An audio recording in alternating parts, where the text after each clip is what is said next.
Good evening. So it's time already 7 p.m. So we'll start our discussion. So welcome to the mechanical unit operation weekly discussion. And this is the last week of our discussion.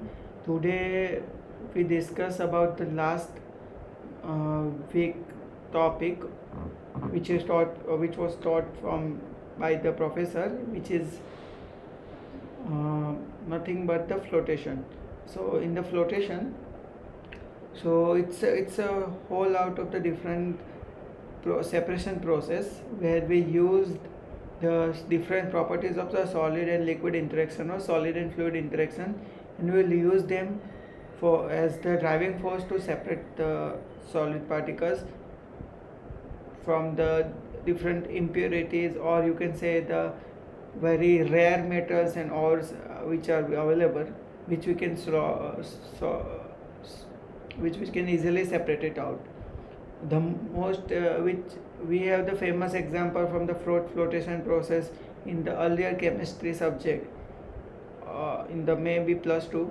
So it's a similar kind of the same process only, but we will go for the much deeper in topics of this subject or topic, and different in deeper understanding of the what are the principles, what are the different types of additives which we are adding, different types of mechanism which we use for the using the flotation process. Okay, so I'm sharing my screen, and we start seeing the presentation. Okay, hope so everyone can see my presentation. I will start presenting now. So okay, sorry, this is a week 12 discussion.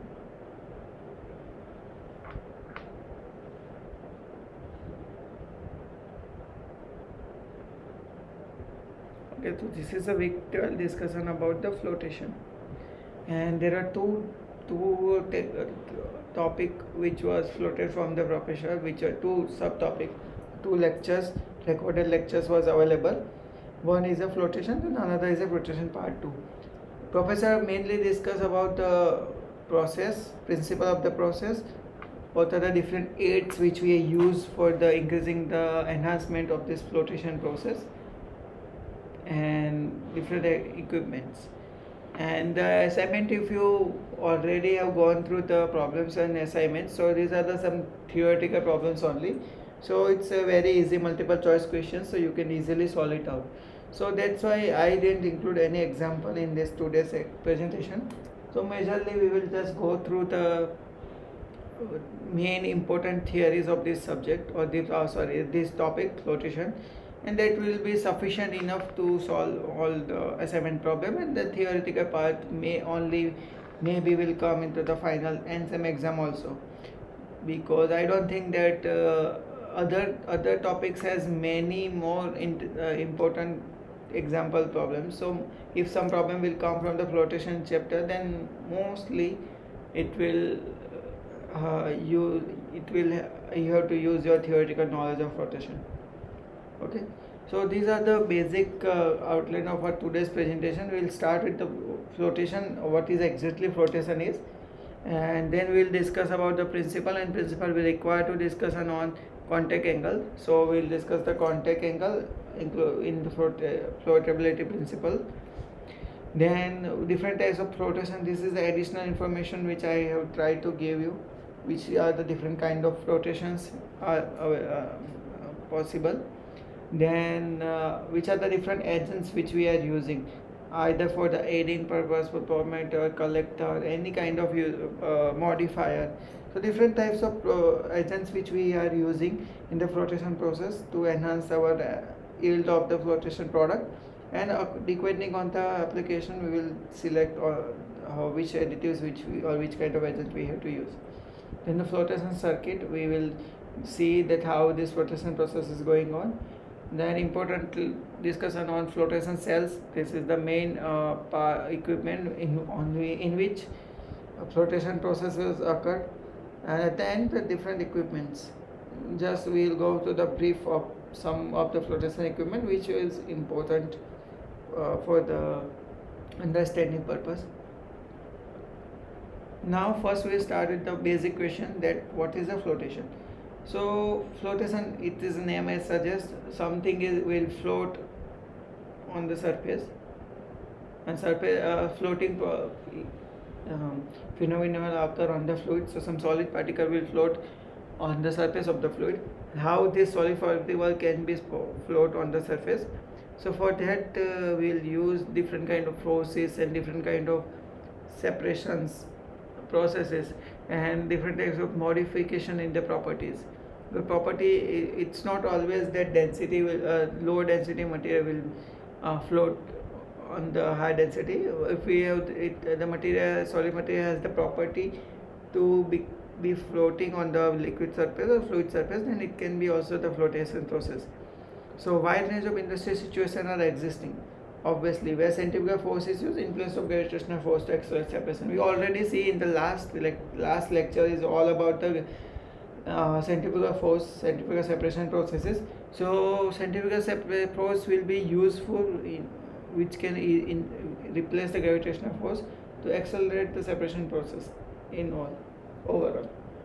So in this operation, one solid is separated from another by floating one of them at or on the surface of the fluid. So as we see this industrial process where separation is taking place in the centrifugal process. If you talk about the gravitational force, then by using the gravitational force we can go for the one operation in which one solid is separated from another by floating one of them at another surface of the fluid.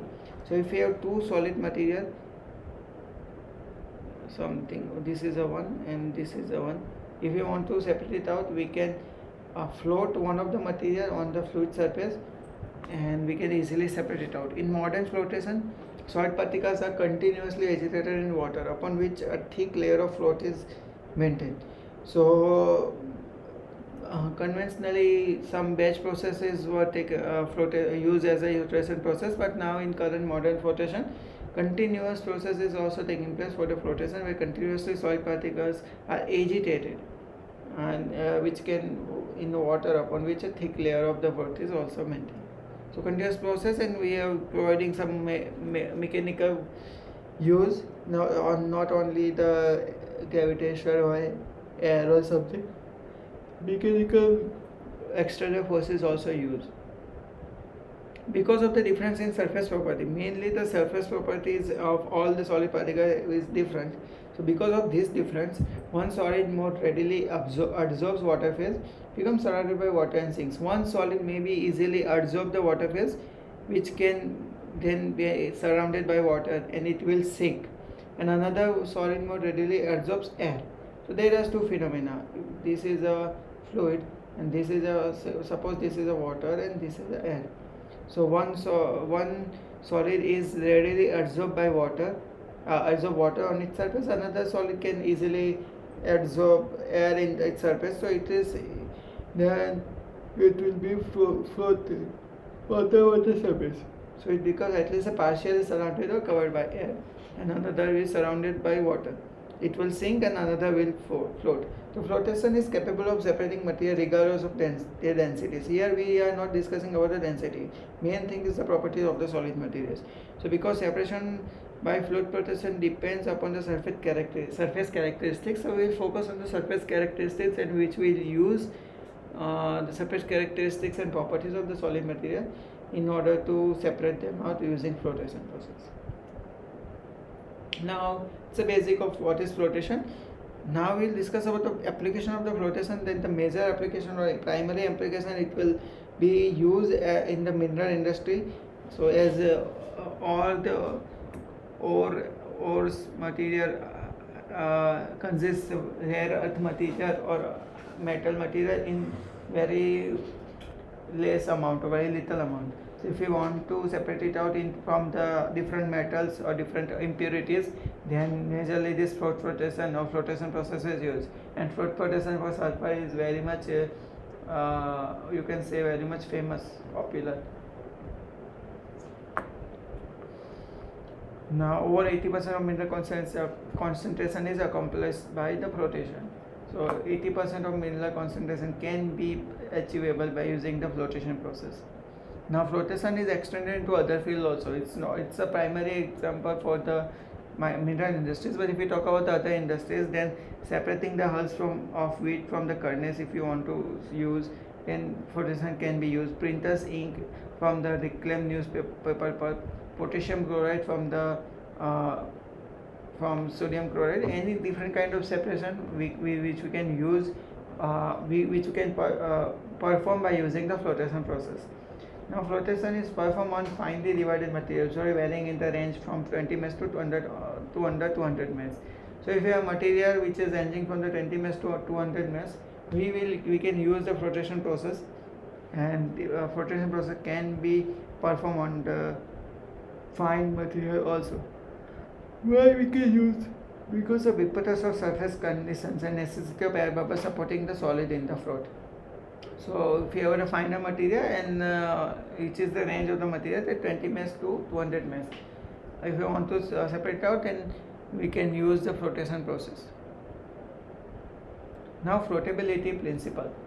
So what is the floatability principle?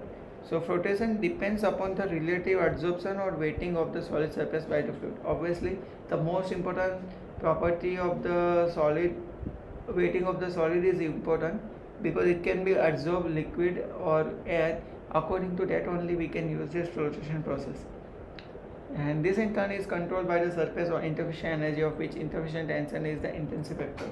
So when we all know that when we are discussing about the any fluid, then there are always surface tension and interfacial properties are acting out, which will impact, or if which has their own impact on the final process. So that's why intensive factor is the interfacial tension. Any surface such as between the water and air resists extension and behaves exactly as if it were in tension. So this, as you can see, this is a liquid, and here you can see this is some surface tension, interfacial tension is taking place. If we put if we use liquid part and expose it to the solid, the liquid has the tendency to minimize the surface tension. Because of this property, you can see the different in other surface different bubble formation of liquid according to their interaction with the solid properties. So as you can see here, this is a liquid and vapor property. So this is the these are all the forces, which all the surface tension forces or interfacial tension which are generated when we expose the liquid to the solid. This is the interfacial tension between the solid and liquid, and this is the interfacial tension between the liquid, solid and vapor. So if we want to equate it out, all the sum of all the components of this surface tension or interfacial tension will be zero. As you can see here clearly, that this is the solid and gas interaction, solid and liquid interaction. It's the other way around, because here bubble is like this, and this is a gas and liquid interaction. And here you can see this is a 1 theta, which is nothing but the contact angle of the liquid with solid. And this is a very important property, because every liquid and every solid has a different contact angle, and this will be affect their separation, and that's why it will need to take into consideration when we are discussing about the floatability. So it is this interfacial tension which tends to make small masses of water in air take on a spherical shape or become drops. So why water or other water and liquid try to make a spherical shape? Because it will require to minimize the interfacial tension. The interfacial tension can be measured as a force resisting the extension of surface. So when one surface is wanted to extend, then this force which will occur in between them, it is known as the interfacial tension, or sometimes we are using the surface tension also. Its relative values may be determined by angle formed between the surfaces or interfaces when 3 or more phases are in contact are in equilibrium. In general, the sum of the components of the interfacial tension equals to 0. So all the sum of all three numbers three components of the tension must be 0. So now we will discuss about the main important property, which is the contact angle. So contact angle, which is also known as a theta, because it is in the interfacial tension diagram, it is mentioned as a theta. So it is a measure of weighting of a solid by a liquid. So it is a weightability property of solid by a liquid. When it exposed to the liquid, how much it can liquid will weight to the solid. So how much liquid can solid can solid has the weighting behavior. So this behavior of single drop on a surface tells you a lot about the properties of the fluid. So as you can see, if we talk about the air bubble, then this is a hydrophilic surface, and this is a solid centered molecules, and this is a non-polar and hydrophobic, because this solid is hydrophilic, and these molecules has the tendency of hydrophilicity. They attach with the surface from their hydrophilic end. Now the hydrophobic end will attach with the bubble. So this is a polar end and this is a non-polar end. So this is kind of process and interfacial tension generated when we expose the solid or solid material to liquid or in the air. So contact angle may be determined by placing a polished specimen of solid in the bottom of a flat-sided vessel. So here basically, if you want to measure the contact angle, then this is the equipment which is known as a contact angle meter. Contact angle meter, or sometimes it also known as a goniometer. In this, if you want to measure the contact angle of any solid in the presence of liquid, then here, as you can see, this is a camera, and this is a flat surface. In the flat surface, if you put a solid material, and this is a pump syringe, small syringe is there, so you will put the drop of your liquid. So it is a solid material like this, then you put the drop of the liquid, and according to its property, it will show you some result. So this is a hydrophilic, because the theta is less than 90, it's hydrophilic.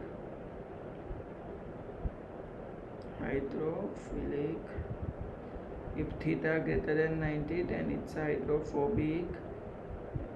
So it's a kind of different kind of measurement you can perform by using this goniometer. If you don't have this goniometer, then flat-sided measure is useful. As you can see, here is the solid phase, and this is some section which is separated this liquid, and from here this capital is there. You can generate the bubble. If it is not in the contact with the solid phase in this first figure, another figure it comes into contact, and then it will make some contact angle. So this is the example of the contact angle. Phenomena of contact angle, and in the explanation how to measure the contact angle. Now, if solid is easily and completely weighted by liquid, then the liquid exists a skin between solid and air, and there is no point of contact of three phases. So if it is completely weighted or it's hydrophilic in nature, then liquid can able to come in between the solid and air, and then there will be no point of contact of three phases. Thin angle formed by tension at the apparent point of the contact between the three phases is 0. Okay. So this can be not the suitable condition for the flotation process. If surface of the solid is not completely weighted, liquid is forced to recede to an equilibrium position where forces of three interfaces are in balance. A tangent to gas liquid surface at this point forms at angle theta, defined as a contact angle. So what is contact angle? It is the definition. So it is always measured through more dense phases. The angle may be measured by projection of a magnified shadow of the bubble on the screen. If the contact angle is is small, then liquid will advances over the surface of solid, and the surface forces holding the solid and bubble together are weak. So contact angle needs to be high in our application for the flotation process. If it is small, then liquid advances over the surface of the solid, and surface forces which can be used for the holding the solid and bubble, they are very much weak. A large contact angle means easy floatability. So for the floatability process, it has quantitative. Now floatability principle, that we still discussing the floatability principle. The flotation depends upon the relative absorption or weighting of the solid surface by the fluid.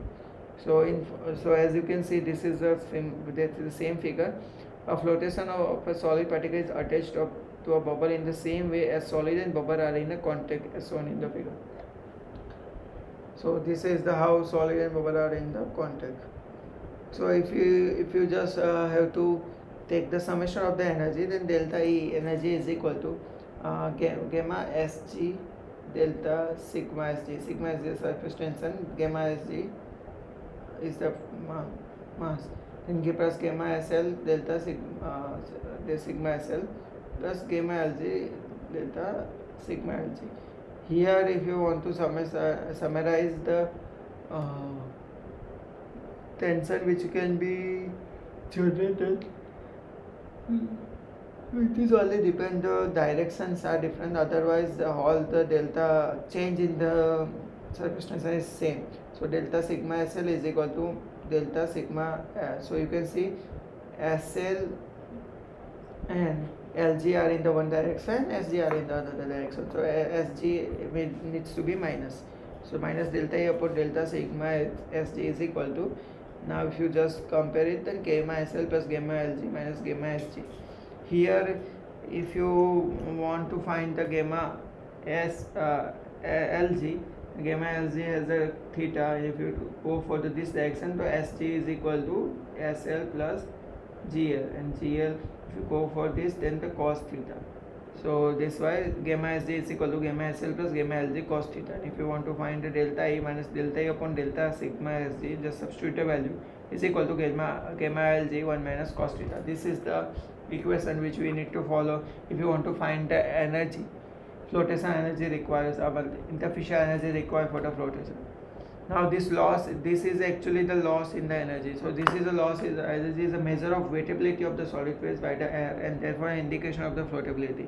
So always if you find the loss in energy, then it will be helpful that weightability will be measure of the solid phase with the indication of the floatability. So always it's meant, if you find a negative sign, then floatability can be possible.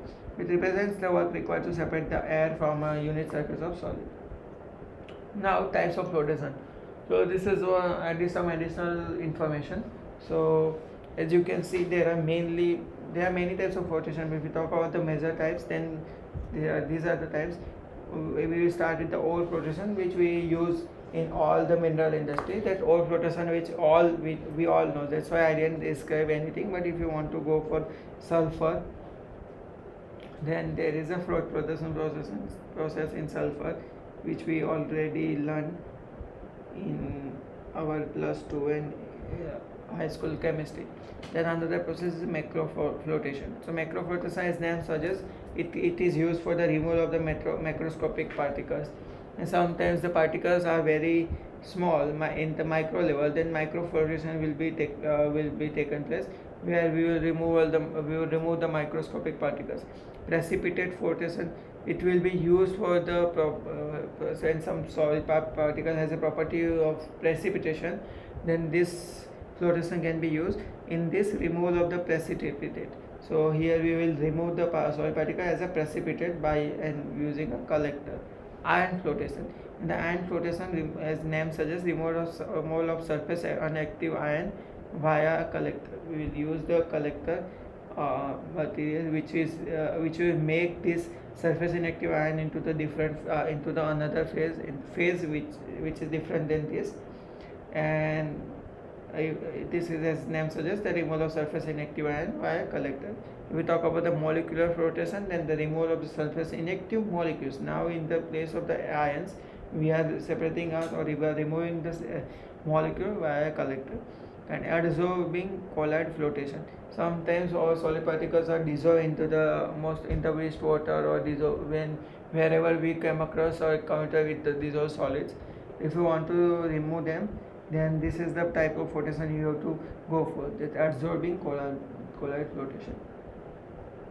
Okay, now some discussion on the flotation agents, that what are the flotation agents. There are many different categories of the flotation agents which we are using in the flotation operation. So we'll start from the collectors and promoters. So collectors and promoters are the reagents which are adsorbed on the surface of solid as a very thin film. So these are the reagents which will adsorb on the solid phase, and because of their properties thereby increase the contact angle. So if suppose some solid material has a low contact angle property, then whenever we are using the collector and promoter, then they will make the a film, or you adsorb, or you can say the layer of the another solid material, and then that will increase the contact angle, and that will be helpful for the flotation process. Now if we talk about specifically promoter, then promoter is an agent forming films one molecule thick. So thick molecule, one molecule thick, if you want to find the same kind of this is one molecule, if you want to find the same size of thickness, same size thick fin, then the promoter can be used. So the example of the promoter is sodium xanthate. Sodium xanthate is very popular and common promoter used in the many flotation process, which is adsorbed on the lead sulfide. So if you want to remove the lead sulfide, PBS, and this can be used, sodium xanthate, and oriented with the xanthate radical towards the lead and the hydrocarbon part outward.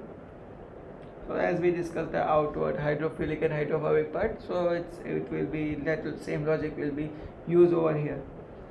Now this gives the surface of a solid. Now after using the sodium xanthate or any kind of promoter, they will give the surface of a solid characteristics approaching that of a hydrocarbon which is not weighted by water. So this enhancement of property will be useful against the weightability properties of the solid. So after applying this promoter or chemicals material, the solid properties or solid characteristics of solid will be approaching that of the hydrocarbon. So then if it will go for the hydrophobic part, then it will be not easily weighted by the water. If the adsorbed material forms film several molecular thick, it is called as a collector.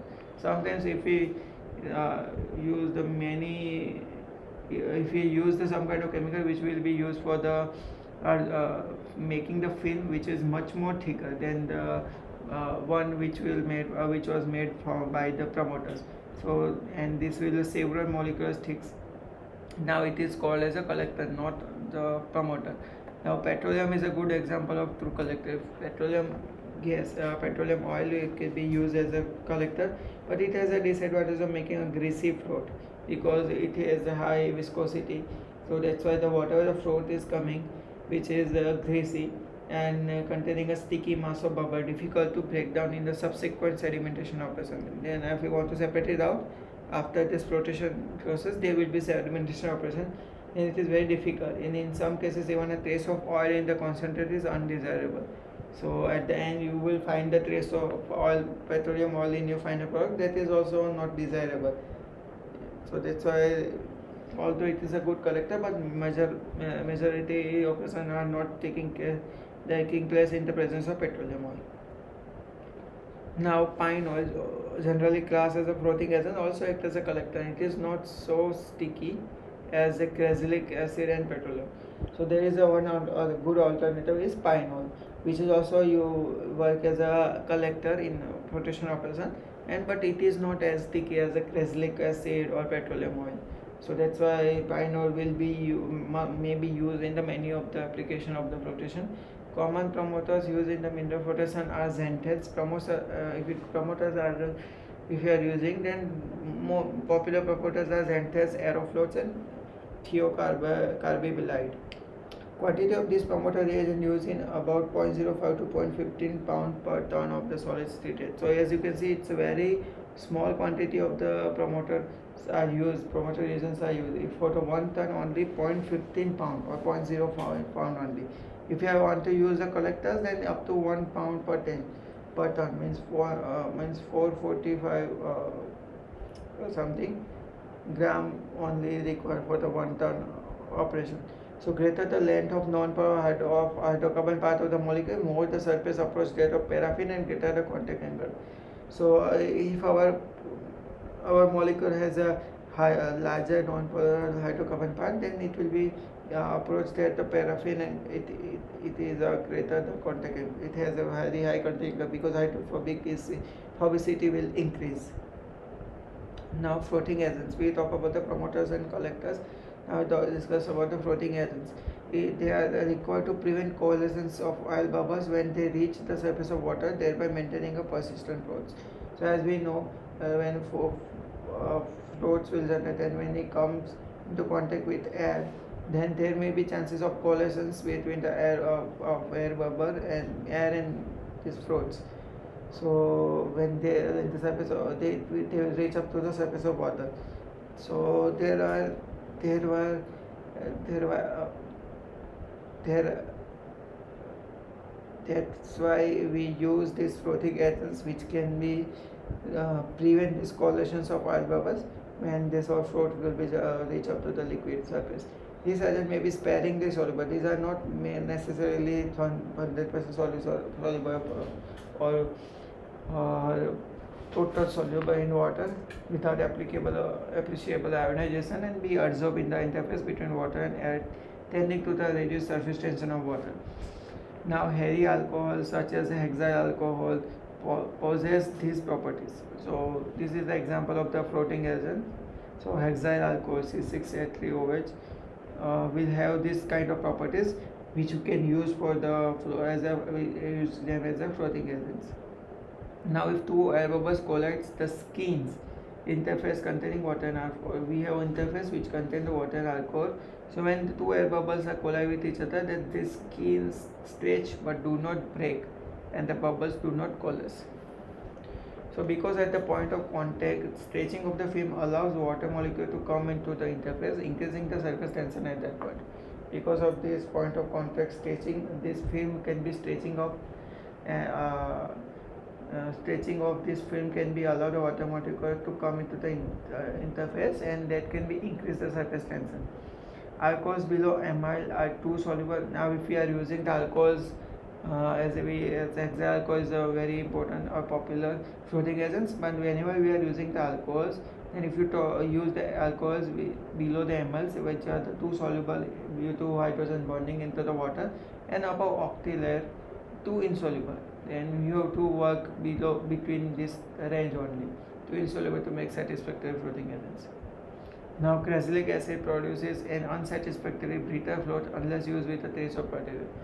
So that's why floating acid, if we use crassilic acid, then it's making the brittle float which we can be easily break down, and it is not sustained or persistent for a longer time. So we have to use with the petroleum, some amount of petroleum with it. So pine oil is a mixture of compound, and eucalyptus oil are a good floating agents requiring no additions. So pine oil is a good collector also. Pine oil is a good floating agent also. So pine oil is a very good additive if you want to use. And there is another example is the eucalyptus oil.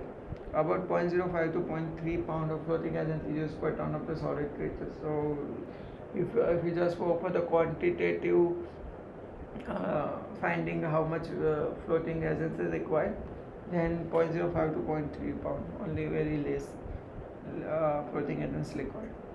Now modifying agents. There are some other agents which has the which will have a tendency to modify the properties. So that's why they are known as a modifying agents.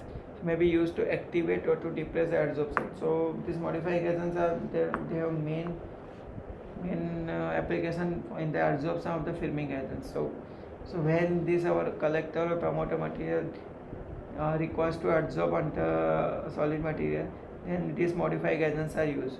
They react with the surface of the solid either by chemical action or by adsorption to change the characteristics of the surface of one or more of the solids. If you want to change the character of the surface, then this kind of modifying agents needs to be used, which can be react with the solid surface by any means, by chemical or physical means, thereby preventing adsorption of the collector or promoter on the solids. So this will not allow this adsorption of collector or promoter in the solid. So addition of copper sulfate activates the surface of zinc sulfide so that later is readily floated if a small quantity of copper sulfate is added in the conditioning tank. So this may be due to the formation of copper sulfate or perhaps metallic copper on the surface of the zinc sulfide. So this is an example of the modifying agents. Now, what are the other use for the modifying agents? So acidity or pH of the water is an important factor controlling or modifying the ease of filmmaking, and in many cases flotation is possible only within a narrow range of pH. So for flotation process we have to follow some uh, conditions. So this acidity or pH of the water is an important factor which can control and modifying the ease of the filming and in many cases flotation. For this reason, sodium hydroxide and calcium hydroxide may act as either activators or depressants depending upon condition. Sodium cyanide is a depressant. So sometimes sodium hydroxide, calcium hydroxide used as an activator or depressant. Sodium cyanide is a depressant for iron sulfide. The latter is present with the lead sulfide. If we have the lead iron sulfide in the presence of lead sulfide, then we will use the sodium cyanide, then it is a depressant. But after the PBS is floated, after the lead sulfide is floated, an increase in the concentration of xanthate will float the FeS2. Once it will start working, the increase in the concentration of xanthate will float the FeS2 and sulfide. So dispersants such as the sodium silicate, sodium metaphosphate or soluble starch may be added when necessary to break up agglomerations of the mineral and gangue. In such cases, the mineral becomes coated with a slime of the silicates and becomes unfloatable. So this kind of, if you want to break the agglomerates, then it will mineral becomes coated with the slime of silicates and they can become the unfloatable. So we need to take care of this kind of dispersant and dispersant material or activators material, which is nothing but the modifiers, but their purposes are different according to their properties and reactions with the surface. Now this is the slide I took from the professors. Most of the slides, because theoretical discussion is the same as in the reference book, so most of the slides are the same only. So the flotation reagent summary, if you have collected, then either by how can we use it? By chemisorption or by physiosorption, by adsorption process in other sense.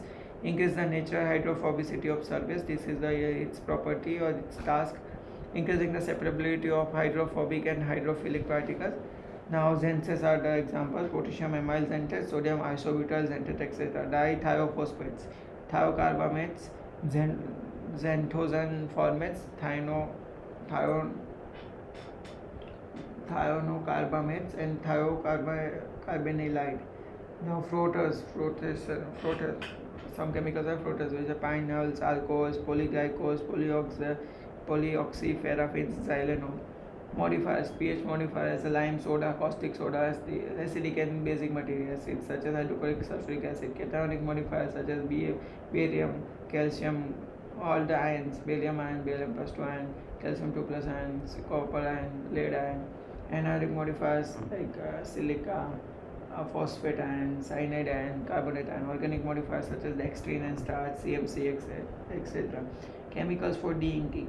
pH control, for pH control, sodium silicate, sodium hydroxide, calcium ion sources, hard water, lime or calcium chloride, collector, fatty acid emulsion, fatty acid salt.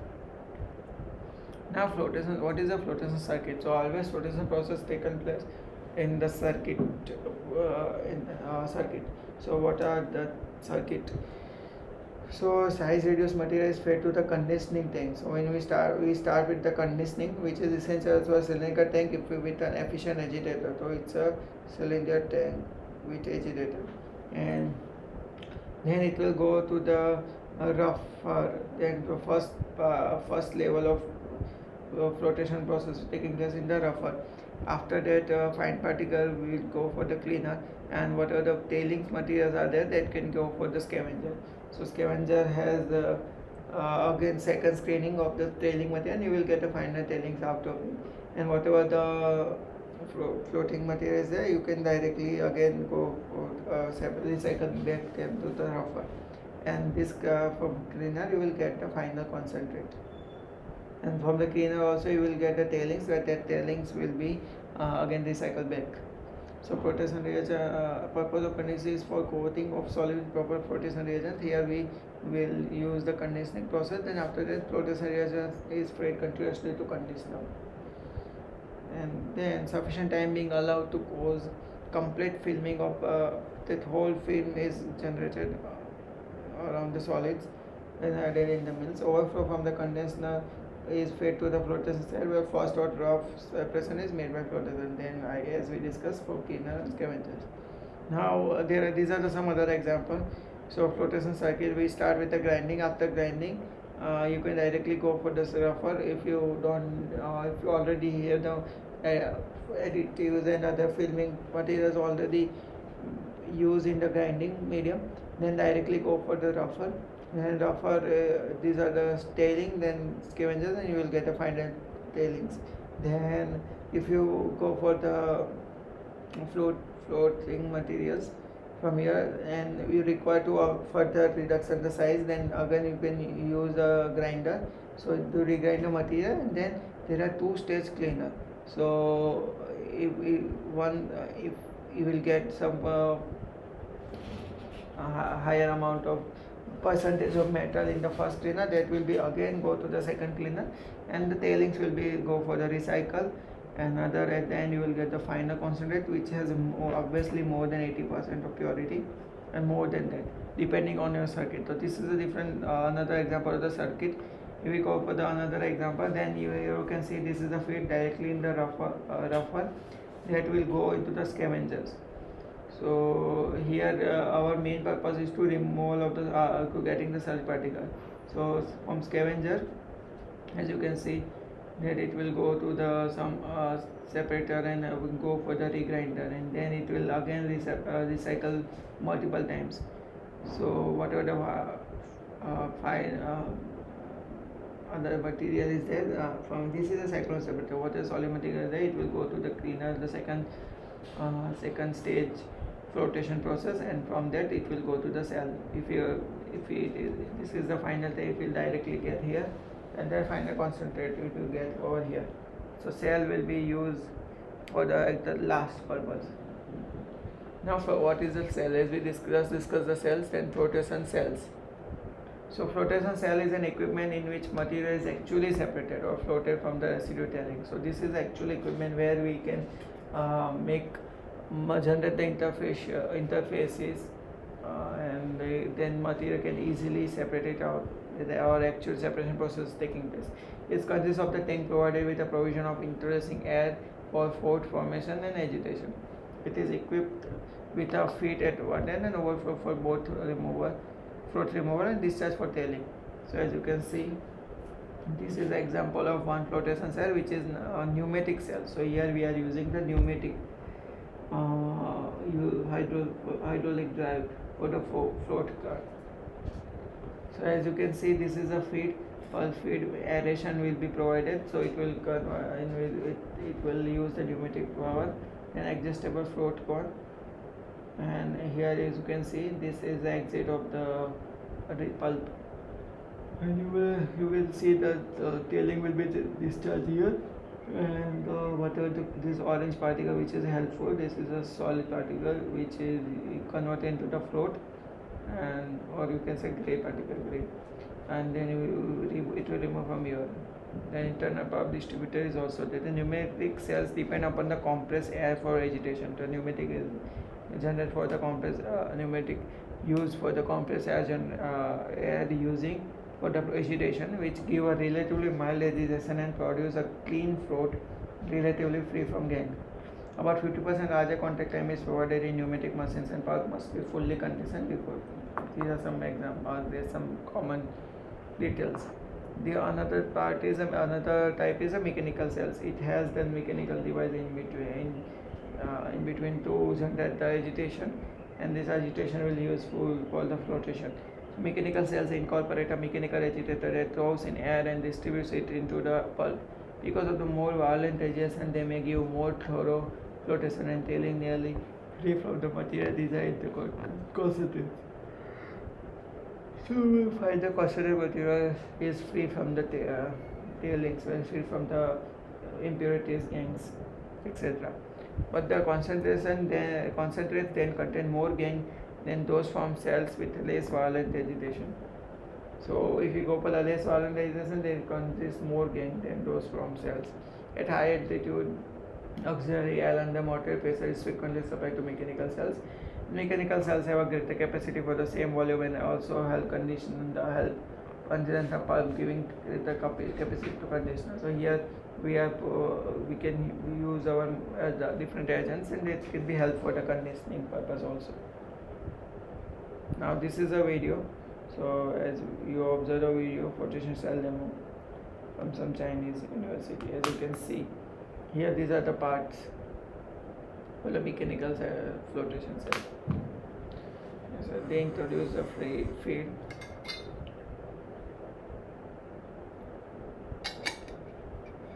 This is a pulley system which we use for the giving the mechanical agitation. So as feed was going down, so it is agitation was taken place and flotation process is going on. So as you can see, this sorry.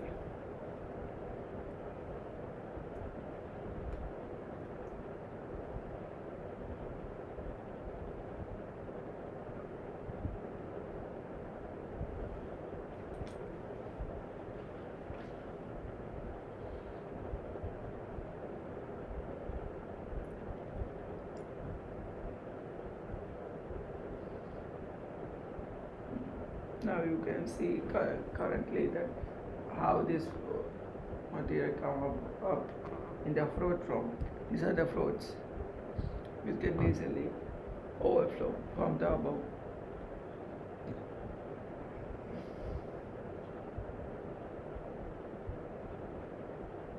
Now how with this float surgeon, you can see.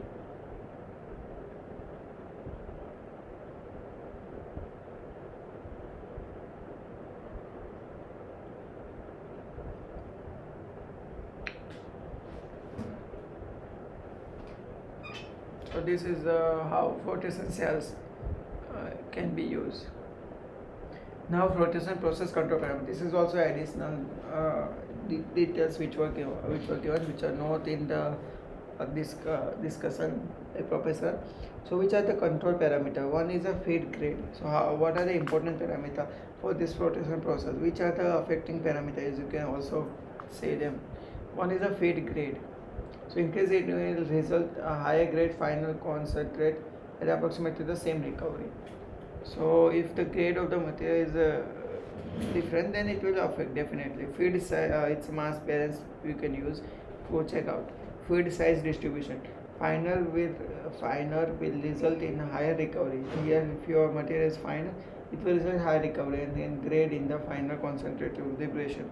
Feed percentage of solids. Increase if you have more percentage of in feed, increase will result in the lower grade and higher recovery to the final concentrates by using the entrainment. Now feed tonnage. Increase will result in a lower recovery and higher grade in the final concentration, which is describing shorter residence time. Air addition rate. Increase will raise recovery and lower the grade of the final concentrate entrainment. Float depth. Lowering will increase recovery and lower the grade of the final concentrate entrainment. Now these are some example of the different kind of cells. So these are mainly from the reference book and already discussed from the professor. The most important is a Callum-Macintosh cell.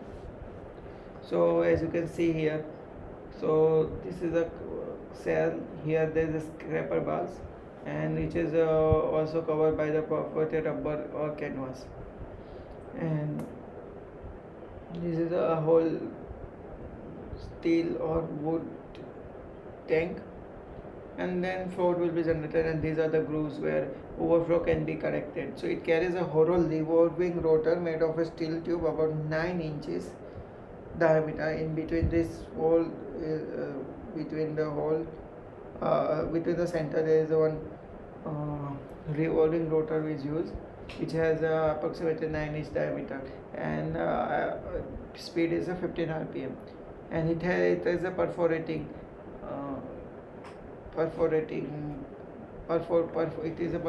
surface, and feed will be introduced here only. Canvas or perforated rubber sheet is fastened to the surface by means of a steel bands. Two scraper bars made of two 2-inch angle iron are bolted at the full length of rotor. This is a much more construction configuration of this cell, but you don't have to go into the and don't have to remember everything else. You have to just find. This is for your information purpose. This machine does not blind and can handle heavy sludge with a water to solid ratio of 1:1. This will be not blind easily, so it will be not jam or choke, you can say. They are available in different sizes with 10 feet, 20 feet, 50 feet in length and 24, 30 to 36 inch wide. So larger sizes up to 30 feet long and 48 inches are also available, but it has two rotors in it. So quantity of air necessary for operation varies from 4 to 8 feet cube per minute per feet square of rotor. Surface at 2 to 2.5 psi. Half HP motor is generally capable of turning the rotor at 10 to 50 rpm. If you go for 10 to 50 rpm, then the motor required is which is a half HP only. Now there is another types of flotation cell which is known as the L lift flotation cell. So it's a pneumatic but does not employ a blanket and is a free from moving part. So here you can see it's a free from moving part. Here we apply the air which we go over the aeration tube, and at the end this is the feed material. Our air will also go, and then it will help to our solid particles to float above.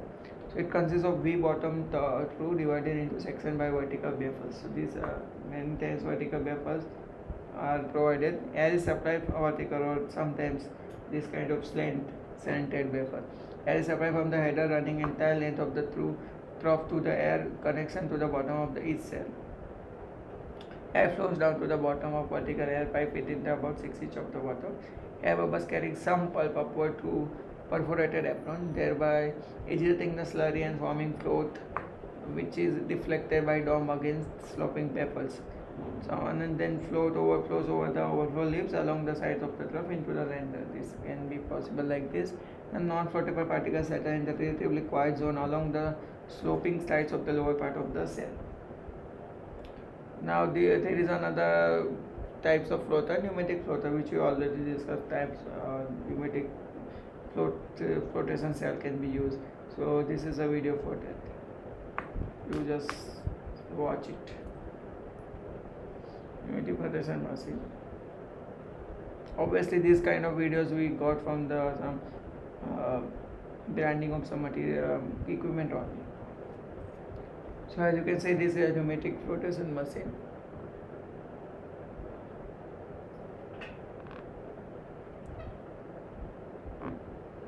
So you can see the float generated.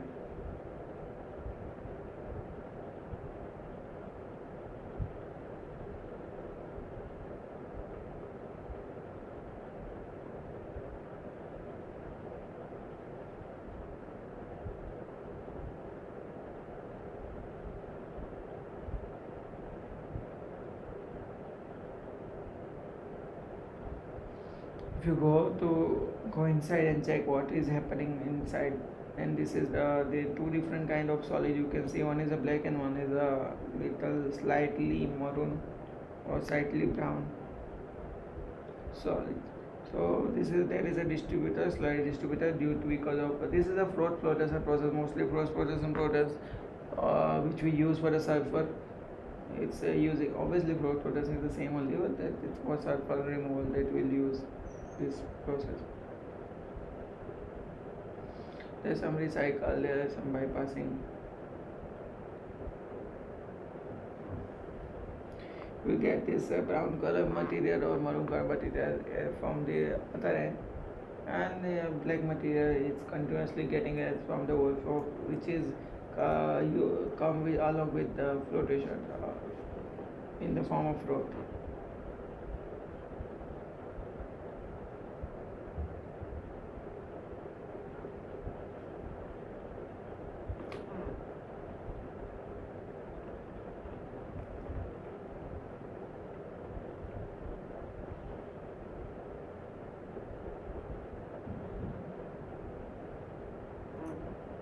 Okay, So this is all about the flotation process. Okay, it's very construct.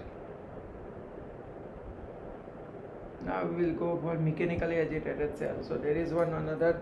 Obviously, these are the two different. That one is a pneumatic and one is a mechanical. So this is a mechanically agitated cell. It consists of square cross section tank mostly, and tank provided with an impeller which is violently agitated spark. So as you can see, this is a motor and it has an impeller inside. So you can see these are the mechanical parts. The tank, some hood, draft tubes are there, hose bottom, and stator and cylinder. So because of this, some conditioning in this mechanical agitation, conditioning process can also happen, because if you want to make the coating or filming the things, or conditioning process can easily happen. Rotation impeller sucks air downward through a sleeve surrounding the impeller shaft and breaks it up into the fine bubbles. Now there is one more example which is much more famous, that is a dissolved air flotation. So here is the video for the dissolved flotation. We will not discuss it. These are some extra advanced videos and which I added for the understanding purpose.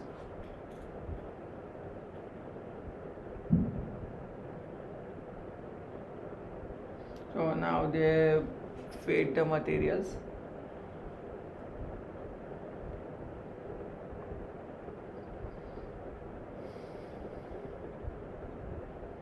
Now it is separate. It is under the two different phase. One is a yellow and one is a light blue.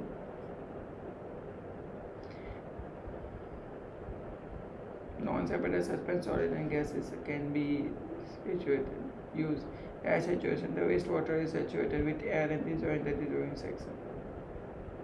So air saturation can be taken place in this one first section. Then rising air bubbles can attach to a suspended solid and grease and are separated from the wastewater flow. So it's generally used for the wastewater separation. So separation, the suspended solid in grease containing foam returns to the collection tank.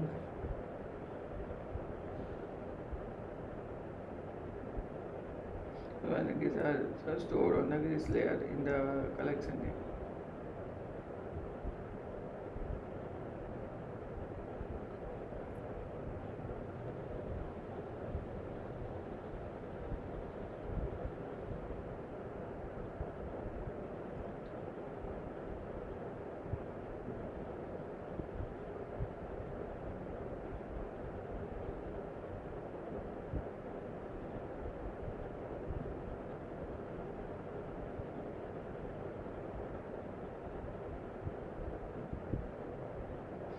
This is the disposer of waste materials.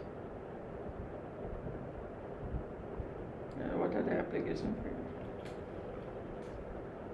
The wastewater treatment in different sectors which we can use by using the disordered process. Low volatile lipolic substances, which are some limitations. Space requirement, and obviously these are some basic requirements.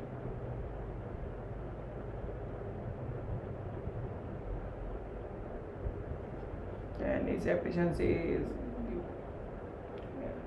Alkach group. So these are the common book and which we are using as a reference books. Now, as every time, I am attaching one quotation at the end of the presentation. Today's quotation is from the Subramaniam Chandrasekhar. Maybe some of you don't know him. So he is a Nobel laureate from the India. So he has one quotation which is very useful in context of the today's world, that I am aware of the usefulness of science to society and of the benefits society derives from it. So he at that time, the colonial era or just freedom era was achieved. He told this great word. That's he already aware that how science we can use for the society and what are the benefits society gets from it. So that's why our science is always we have to use for the societies, and we have to generate the ideas for the which can help the societies. So with this, I want to stop sharing now. And with this, our last discussion lecture was over just now. That it is over. And so thank you everyone for attending or watching this recording version of the weekly discussion. As I am Bhavikkumar Mahant, I am giving my introduction again. I am PhD student in the Indian Institute of Technology Madras, and I am also Prime Minister Research Fellow. As part of our external help or TA duty, teaching assistantship to the government, to the students. The government asked us to do this kind of different initiatives. So this is the NPTEL discussion is one initiative out of it. And with this, if you have any problem in any of the chapter of this mechanical unit operation, you can directly contact me. My email ID is already mentioned in many of the videos. Every video is in the last slide of the presentation. ch19d752@smail student mail smail@smail.iitm.ac.in. With this, whosoever is going to take the examination of this mechanical unit operation, all the very best to you. And everyone, I wanted to give you my what you can say, मेरी शुभकामनाएं to in the future for all of your endeavors. All the very best for your life. Do some good thing with the science and try to be helpful to the society. Okay, thank you very much. Bye.